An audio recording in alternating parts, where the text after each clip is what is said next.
সবার প্রথমেই তোমাদের সবাইকে জানাই রথযাত্রার অনেক অনেক শুভেচ্ছা এবং ভালোবাসা। আশা করব তোমরা সবাই আজকের দিনটা খুব ভালোভাবে কাটিয়েছো। আর এখানে দেখো আমি কিন্তু এখন বসে পড়েছি মিঠির জন্য রথ সাজাতে। আর এই রথ সাজাতে গিয়ে জানো তো আমার ভীষণ ছোটোবেলার কথা মনে পড়ে যাচ্ছিল, কারণ মাও কিন্তু আমাকে ঠিক এইভাবেই রথ সাজিয়ে দিত। মালা কম পড়েছে, লাস্ট মুহূর্তে এরকম গেলে পরে ওরকমই হবে। না না ছিল তো, আমি বলেছি একটা দিয়ে হয়ে যাবে। বাবা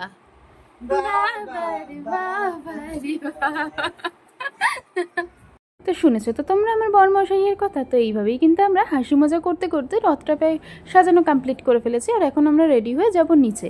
তো দেখো নিচে এসছি, এখন একটু পুজো দিয়ে নেব। তো পুজো দিয়ে তারপরে কিন্তু আমরা বেরোবো রথ নিয়ে।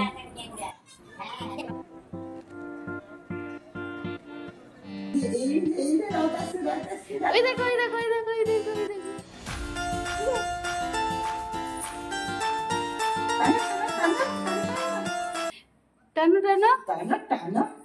আমি তো প্রথমে ভেবেছিলাম মিটি হয়তো প্রথমবার রথ দেখে একটু ভয় পেয়ে যাবে, কিন্তু ওকে দেখো ও কি সুন্দর পাপার হাত ধরে রথ টানছে। আর এদিকে দেখো মামুনি একটু প্রথমে ক্যামেরার সামনে আসতে লজ্জাই পাচ্ছিল।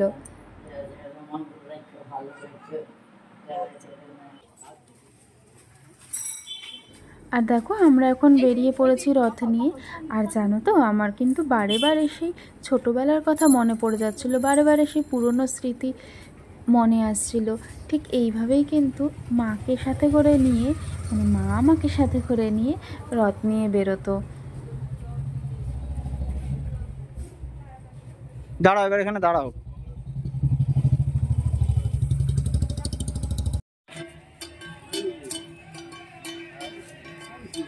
এই যে পুকুনপুরি, এই যে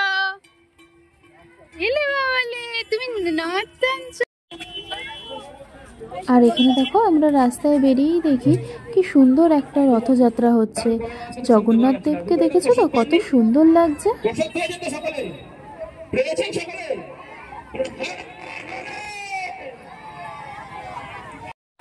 কৃষ্ণ কৃষ্ণ হরে হরে হরে রাম হরে রাম রাম রাম